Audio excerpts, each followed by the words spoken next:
Al mal tiempo, buena cara. Una invitación a pensar sonriendo con Orlando González Esteva.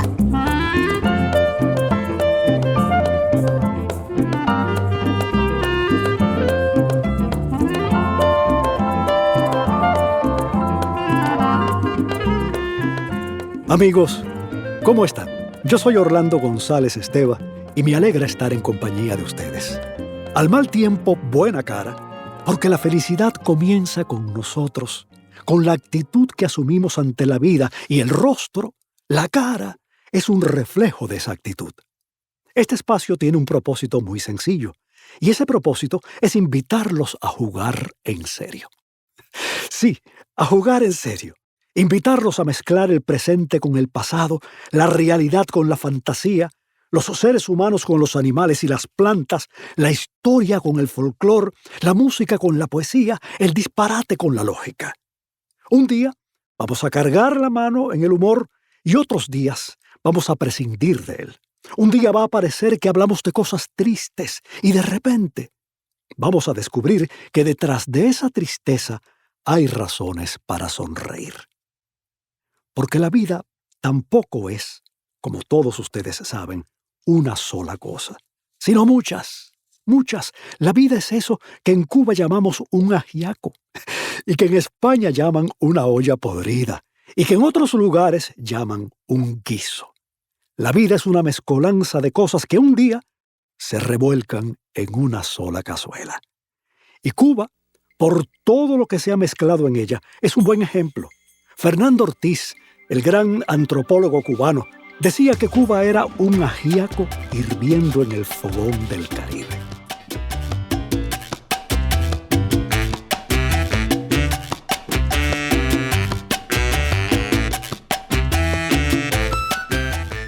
El 14 de marzo de 2018 falleció Stephen Hawking, el gran físico y cosmólogo británico que pasó la mayor parte de su vida en una silla de ruedas, y que desde esa silla de ruedas se dio a la tarea de explorar el universo como muy pocos, antes y después que él, lo han hecho.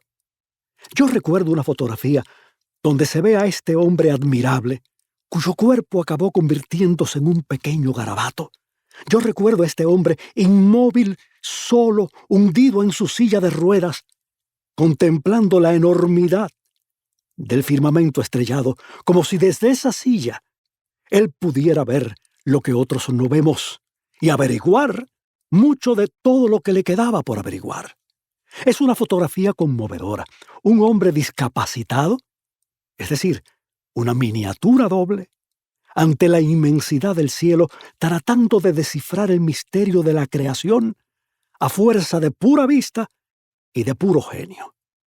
Y recuerdo haber leído una frase suya conmovedora, y esa frase es esta: el universo no sería gran cosa si no fuera el hogar de las personas que amas.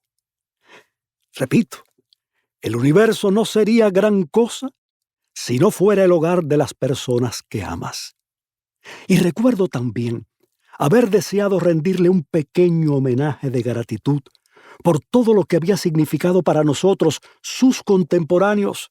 Rendirle homenaje por su ejemplo como persona capaz de sobreponerse a una adversidad mayor y por su legado científico.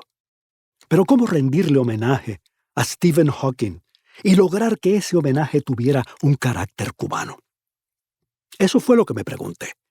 Y fue entonces también cuando recordé esa fotografía a la que acabo de referirme. Esa fotografía de Hawking encajado en su silla de ruedas, descalabrado y con la mirada fija en lo alto. Si en algo coincidimos los cubanos con Hawking, es en el amor a la noche, al espacio nocturno, ese misterio mayor poblado de astros, con el que tantas veces, como él, como Hawking, nosotros hemos conversado.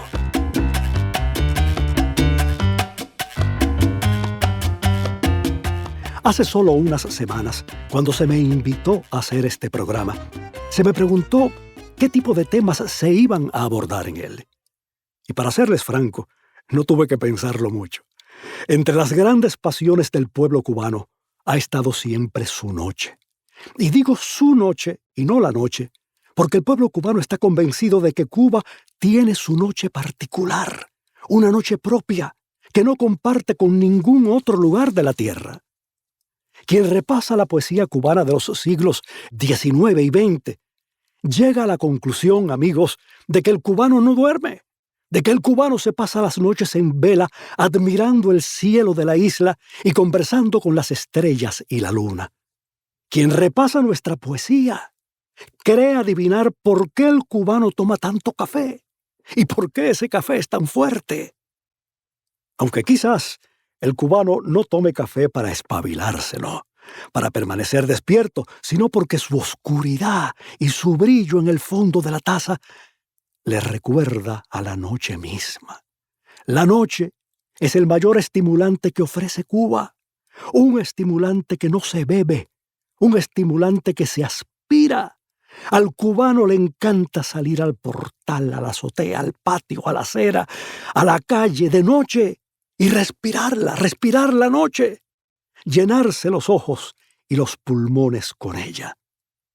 Algunos de los poemas cubanos más bellos del siglo XIX van a tener por escenario la noche, y entre sus autores van a estar los poetas mayores de la isla. Es más, algunos de los poemas más bellos escritos por algunos de los llamados poetas menores van a ser poemas dedicados a la noche.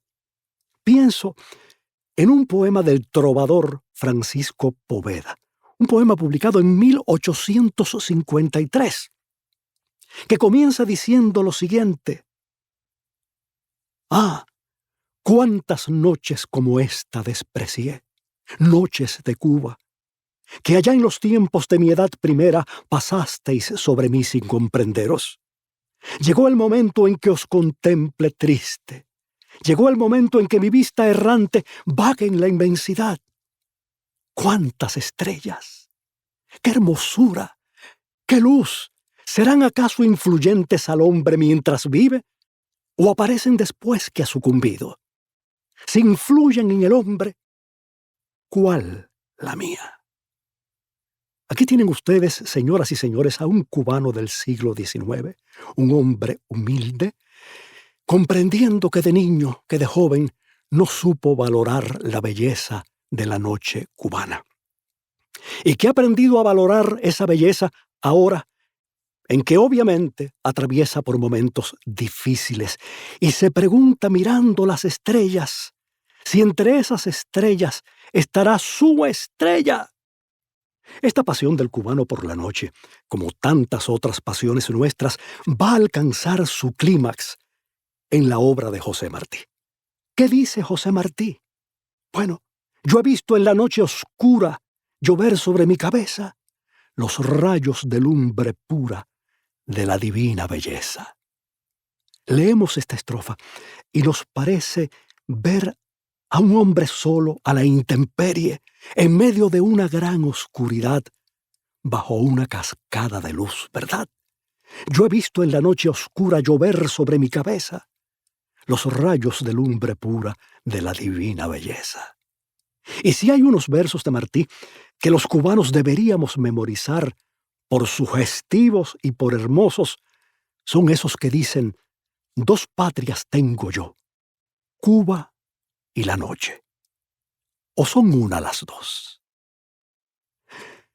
Señoras y señores, de tanto fijarse en ambas, de tanto pensar en ambas, en la noche y en Cuba, ambas se le volvieron a Martí indistinguibles.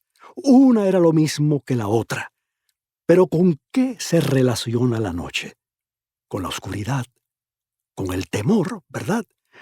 Con el no saber qué puede pasar, incluso con el color negro, que es el color de la muerte y el luto. Es posible que así viera Martí, el día que escribió estos versos, el destino de Cuba. Pero debo decir también que entre las páginas más bellas del diario de campaña de José Martí está una muy distinta a esta que acabo de leerles, escrita en plena manigua, solo un mes antes de morir.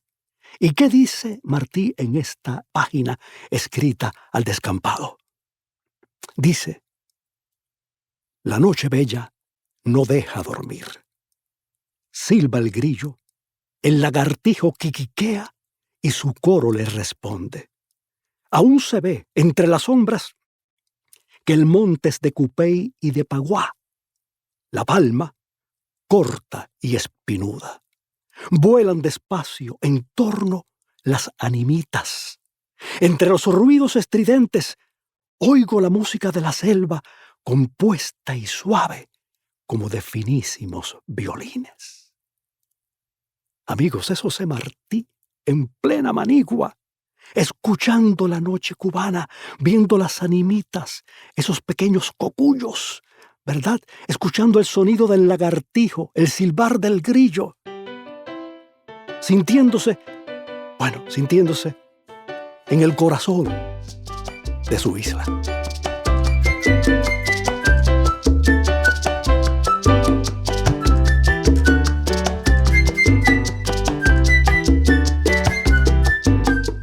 Esa pasión del cubano por la noche es obvia, como ya he dicho, en mucha de la mejor poesía cubana del siglo XIX y va a prolongarse a través de mucha de la mejor poesía cubana del siglo XX. Entre los poemas más bellos de Emilio Vallagas, por ejemplo, el poeta camagüeyano, se encuentran sus nocturnos. Uno de esos nocturnos comienza diciendo lo siguiente: ¿cómo te llamas, noche de esta noche?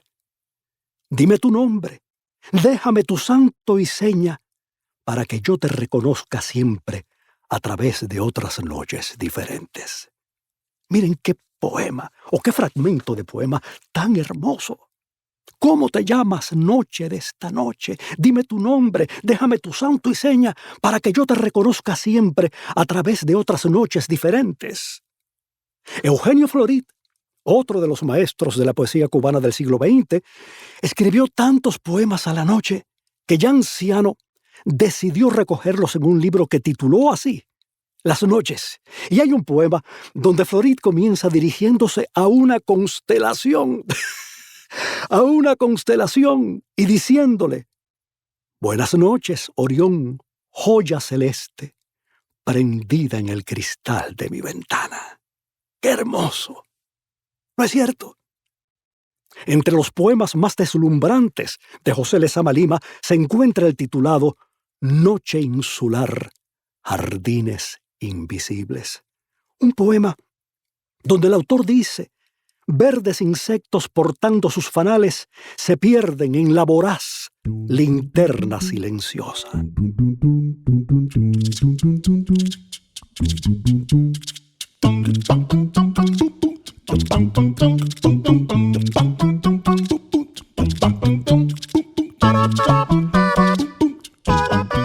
Vamos a poner fin al programa de hoy, pero no sin antes preguntarnos qué hubiera pensado Stephen Hawking de haber sabido que los cubanos no solo vivimos enamorados de la noche, sino que damos por un hecho que la nuestra es una noche distinta a todas las noches del mundo.